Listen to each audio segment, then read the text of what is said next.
Prime Minister Hubert Ingraham and National Security Minister Tommy Turnquest leading discussions centered around beating the country's crime problem with one of America's most respected criminal experts.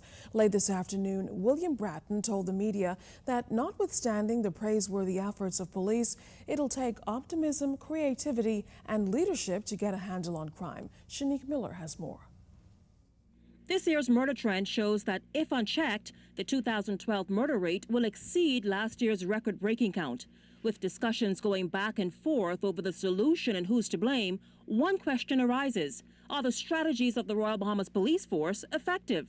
An analysis from the man called America's top cop, William Bratton, provides the answer the police knew all along. Commissioner Bratton has been able to affirm a number of things that we're doing correctly, and was kind enough to offer some advice based on his varied experiences internationally as to how we might approach some challenges that we're currently experiencing. Commissioner Ellison Greenslade says Bratton is no stranger to the police force. The relationship goes back many years. In fact, it's his ComStat system that the police now uses.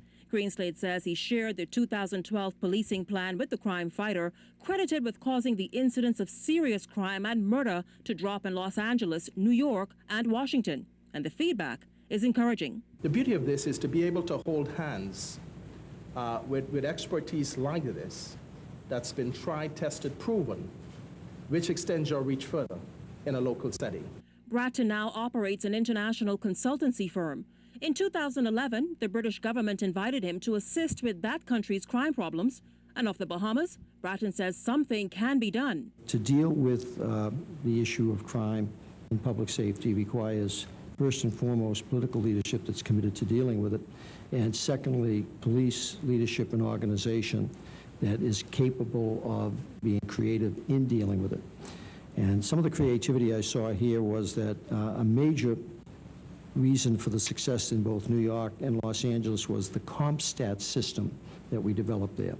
That was the police management accountability system that I was very pleased to see in this building upstairs. There's a ComStat room that's every bit as sophisticated as those that we used in Los Angeles and New York for the tracking of crime in real time and for ensuring that the police managers are aware of where it's happening and are prepared to discuss what they're doing about it.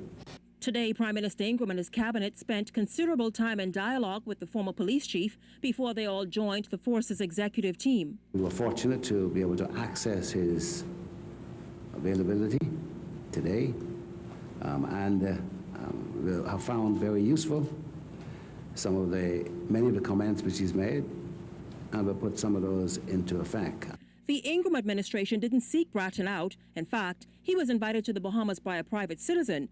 But all stakeholders are happy for the opportunity to sit with one of the world's top minds in crime fighting. But is today's meeting an admission on the government's part that its policies are lacking when it comes to addressing the country's crime problem? National Security Minister Tommy Turnquest says today's meeting suggests anything but that.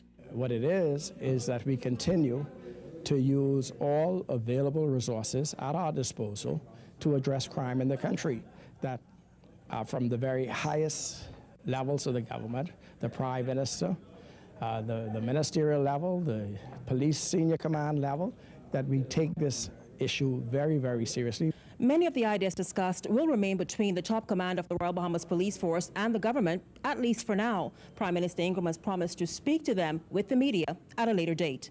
At police headquarters, Shanique Miller, ZNS News.